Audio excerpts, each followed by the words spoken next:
I started in the industry when I was 18, 19 years old after I got out of the Navy. And then I went to work for 65 cents an hour in a jewelry store in Detroit, Michigan, and worked my way up in that company, ultimately to a buyer, and then a buyer to a vice president of merchandising. I came to Akron sometime in the late 70s. There was a family business that was Sterling, which was owned by the Shaw family. When he started about 1977, we were roughly, I think, 25, 30 stores. When he left the company in 1995, we were 1,000 stores.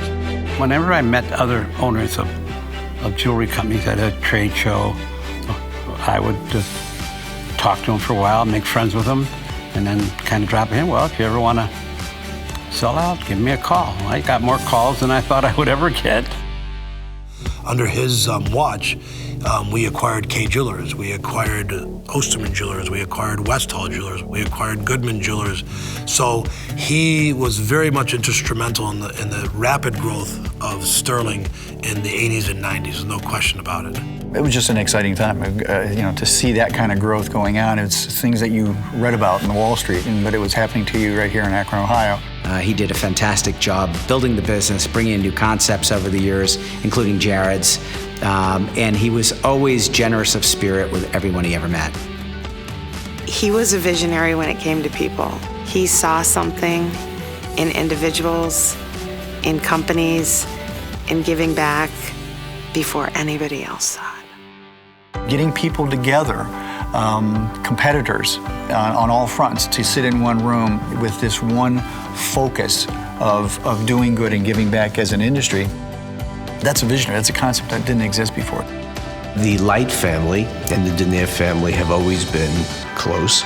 My father and Nate threw 2 dinners, and each one wanted to give back to the industry and create a charity.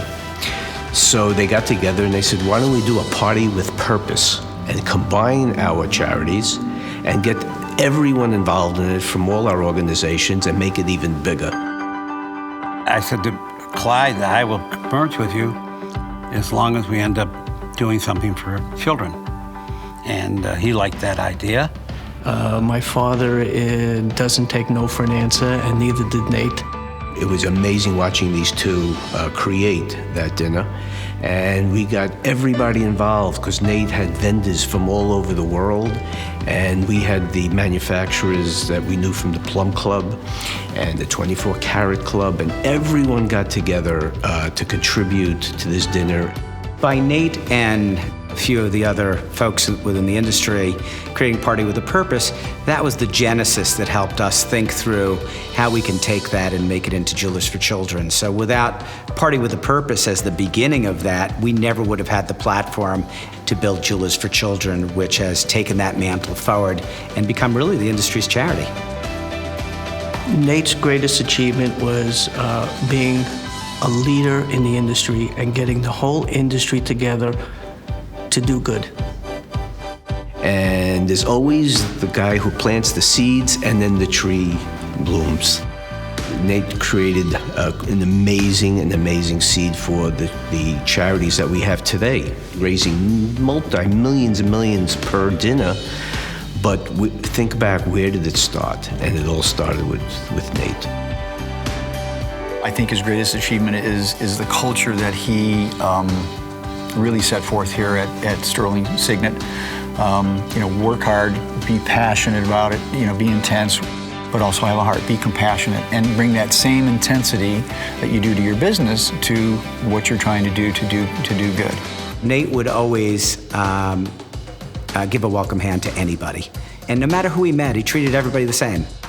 And his greatest legacy is the executive he built in his son. The legacy of treating people right and having respect and listening and being present, that is Mark Light, and he learned that from his father. I firmly believe that by Signet giving back to charity, whether it be our partnership with St. Jude or American Cancer Society or Akron Children's Hospital, makes Signet a better place to work. And that giving back stems really from Nate's leadership back in the 70s, 80s when he was the CEO of Sterling, to make sure that we're always thinking about giving back. as long as we sustain what we're doing and continue to grow it, I think it's something that, for me, would make me very happy.